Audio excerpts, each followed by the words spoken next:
Hi everyone, this is the first week that we start using Photoshop. So the first thing you're going to have to do is figure out your software options. You can either use the New Media Arts Labs, and I have a link to the lab hours here. You can download a 7-day free trial of Photoshop, and it'll be similar to how you downloaded the trial version for Illustrator. So you can come and follow this link here, and I have some instructions here to how to set it up. Now, since it only is a 7-day trial, you won't be able to use it for the entire project, so you'll have to use the 7-day free trial along with working in the labs. Or you can pay for the single app 1-month subscription, and that's $29.99 for the month, and I have the link here for downloading it. Okay, once you get Photoshop installed, and again, it's a lot like installing Illustrator, but if you have any trouble with it, just let me know. After that, you're going to start on your project. So you want to digitally execute one poster composition draft. So out of your drafts that you wrote up descriptions for last week, you're going to pick the one that was approved and start to composite it in Photoshop. So you'll have to work from your composition description and using the photos that you submitted last week as well.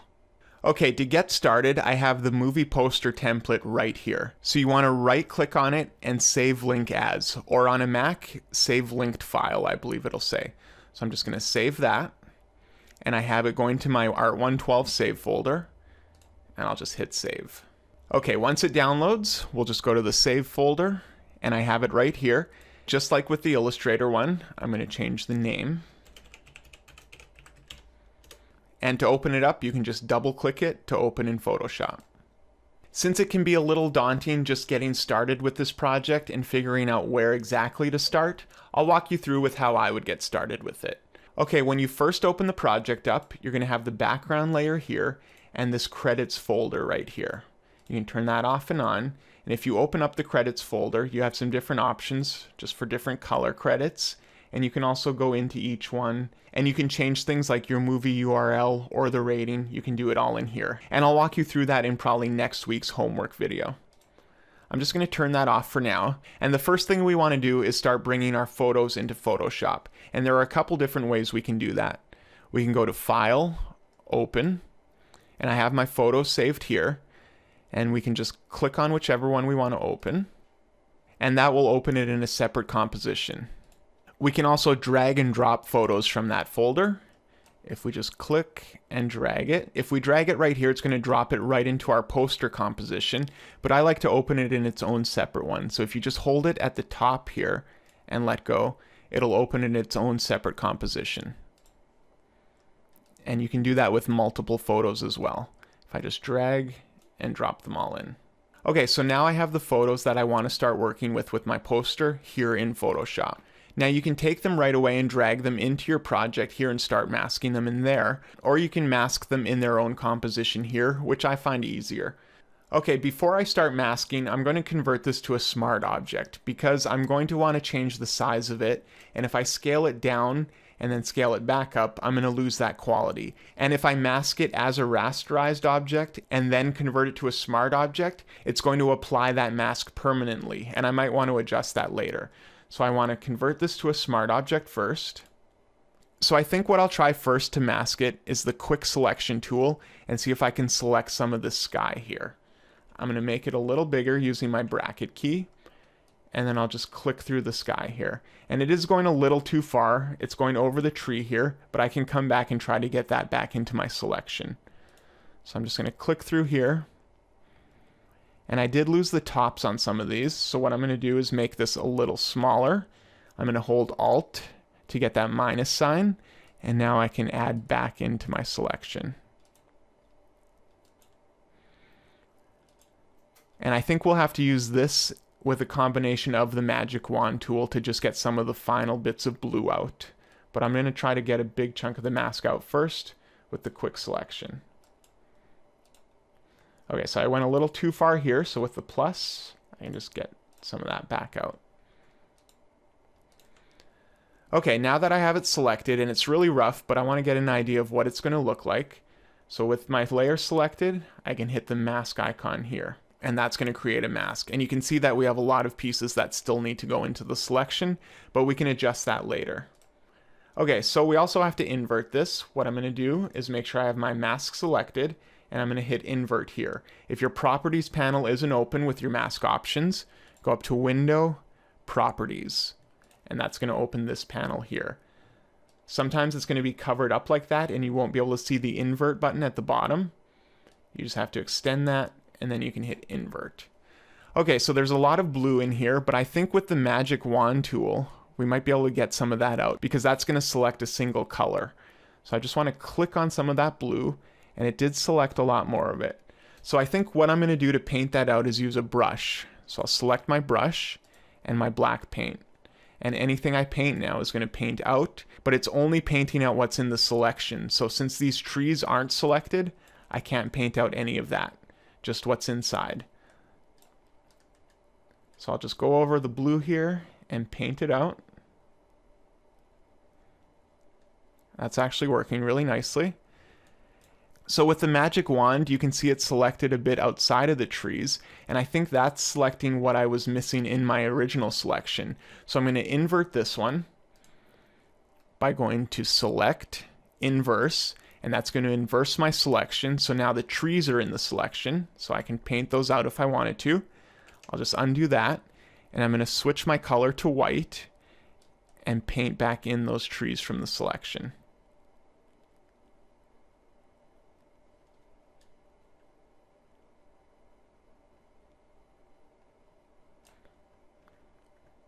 And then I'm just going to hit Control D to deselect, or select, deselect. So there's a little blue still in there that came back in. I'm just going to zoom in on that, make my brush smaller, switch it to black, and then I can even just go in by hand and paint some of that out.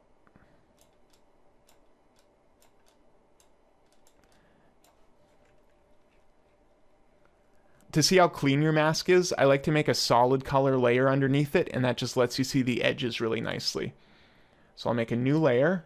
I'm going to drop it below, and then I'm going to fill it with black. So I'll select my paint bucket right here on the side, and then fill that. So there's a little bit of blue in there, but it's not bad. It's looking pretty clean, especially for how hard trees are normally to mask out. So I think I'll go with something like this. I can even go into the mask edge and clean it up a bit more if I want. So I can do select and mask, and then this is going to give me some options for cleaning up the edge. I can feather it. Maybe I'll soften it just a little bit. And then I can also shift the edge in a bit. Or out. But I'll bring it in a little bit. Maybe go with something like that. Okay, now I'm going to delete out this layer. And I have my masked out trees here. So now what you can do is click on them and drag them over to your project. Okay, so now I have my masked layer in here all masked out. And I'm just going to name that. And now since it's a smart object, we can scale it down and up again and we won't lose any quality. So I'm just going to zoom out a bit. It's quite a bit bigger than the poster. Have it selected, and I'll do Control T for free transform. And now I can scale it down and move it into place. So for this week's homework, you just need to have your first draft complete. I'm not worried about titles or color correcting yet. Just try to have everything laid out in place and have started on your masking. Have all your photos in though that you think you want to incorporate into your poster. Okay, now that I have some trees in here, I'll keep going and maybe add this castle in. Okay, this castle I think I'll be putting behind the trees here. So I want to mask out the sky because I'm going to put in a different sky afterwards. This should be pretty easy since it's all blue on a pretty defined edge already. But first I'm going to convert this to a smart object. And then I think I'll use my quick selection tool to try to select all of the sky. I'll make it bigger, and then I'll just start clicking through. Okay, so it got most of it. We did get some stuff that we don't want in the selection, so we'll go through and fix that. I'm just going to zoom in, pan over, and I'll make my quick selection tool smaller with my bracket key. And then I want to hold Alt, and I'll add to this mask.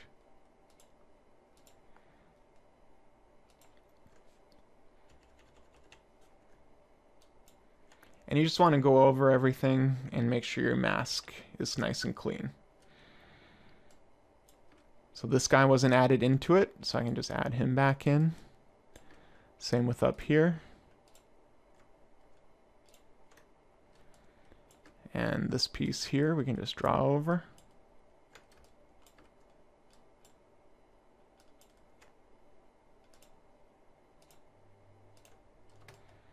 And also this piece right here. Okay, so now that I have the sky selected, I can just hit my mask icon here. And again, we'll invert it. And now I have the sky all masked out. So what I'm going to do is drag and drop this one into my project. So I'm going to want to put it over here somewhere. I'll definitely want to scale it down, and I'm going to drop it behind the trees. So I'll do Control T for free transform and scale it down. All right, so next I think I'll try to get the sky in the background here, and I'm going to go with this sky right here. Since it's going right in the back, I'm not going to have to mask anything out for it, so I'll just drag it over. I'm going to click on it and drag it to the project and drop. And so right now it's over top my castle layer. I want it right at the bottom, so I'm going to drag it below the credits, and now it's behind everything. So I'm going to adjust the size of this, but before I do that, I'm going to right click and convert it to a smart object. And now I'll free transform it and try to get a size that I like. I want to get some of this orange in here, but if I lift it too high, you can see the ground there. So I think I'll go maybe something like that. And I'll hit enter. All right, so I will have to do a lot of color correcting on these, but I'm blocking it in right now. So I think I want to sandwich the castle in between some trees in the front and some trees in the back.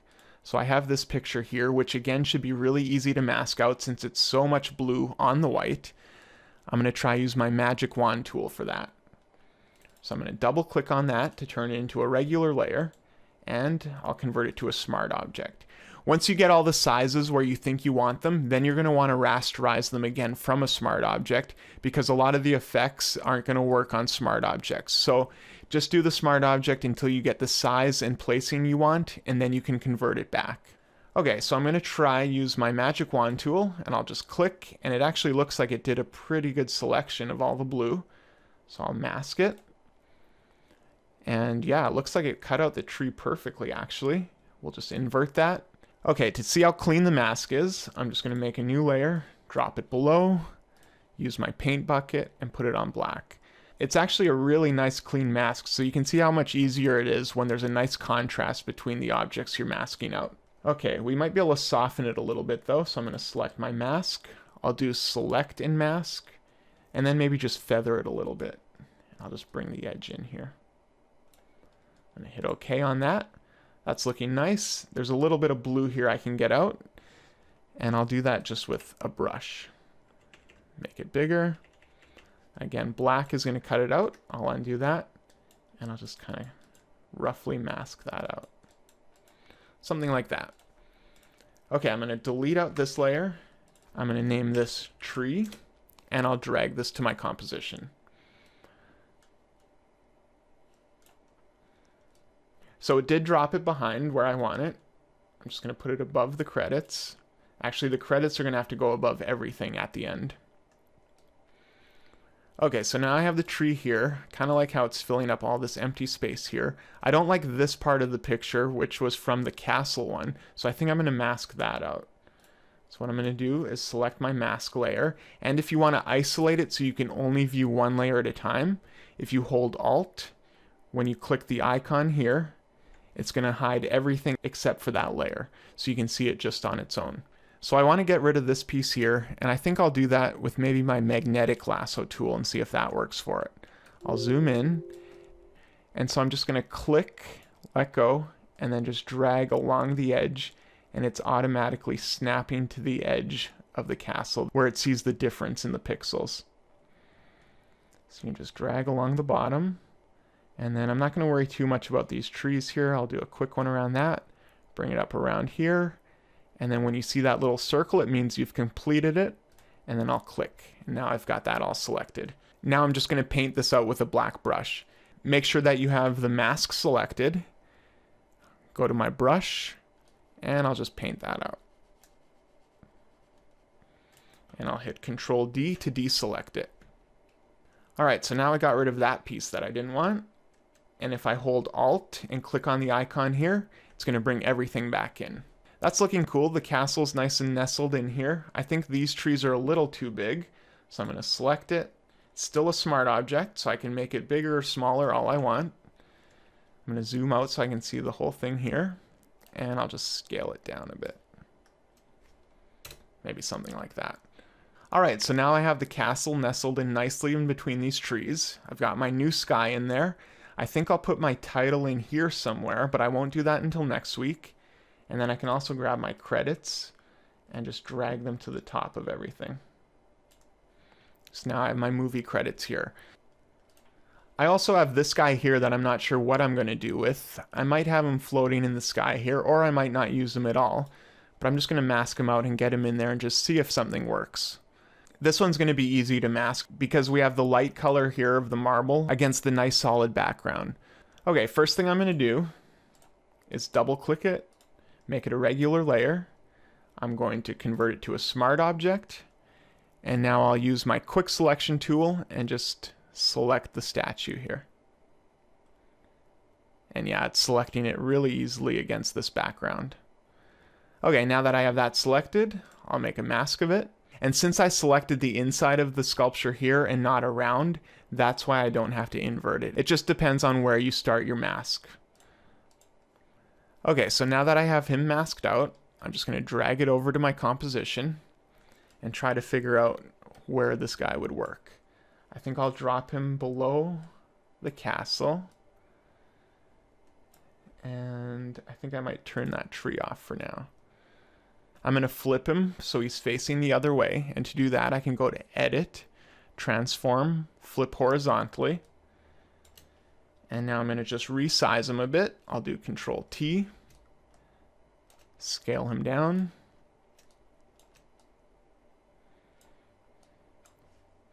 Hit Enter. And now I don't want all of this. I just want to kind of have him floating in the clouds. It might not look good and I might delete him, but we're just going to experiment a bit with it. Okay, so with my brush, I'm going to paint out some of the mask. Make sure I have the mask selected. And I have a soft brush selected, but I'm going to make it a lot bigger. And then just lightly paint it out.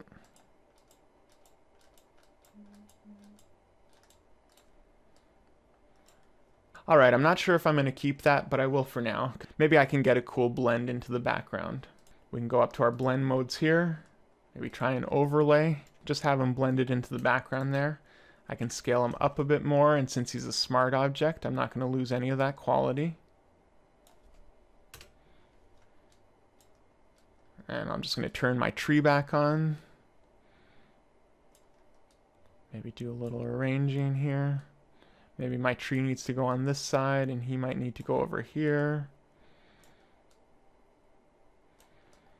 But just play around with your layouts and try to get something you like. You'll be able to adjust it more later, but I want to see that you have your basic layout in and you've started masking your photos.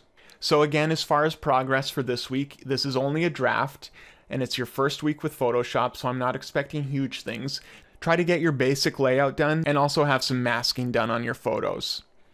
So once you have enough completed for this week's draft, you want to save it, and you should also be saving it as you go quite often, just in case your computer freezes or anything crashes. So I have it in my save folder here, and now you're going to want to drop it through the UH Dropbox.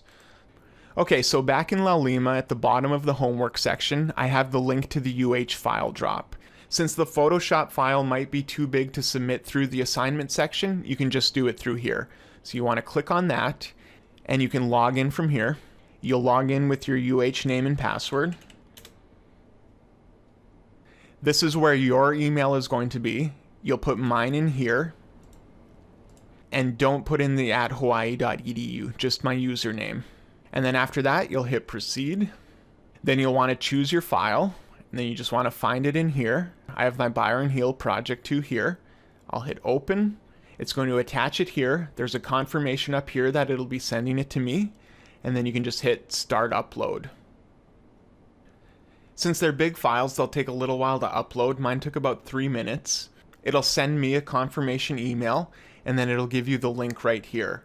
So what you want to do is take this link here, And then in the text box in the assignment section for this week, you'll want to paste this link so then I can follow it and download your project. All right, and that's what you need to do this week for your homework. Please let me know if you have any questions.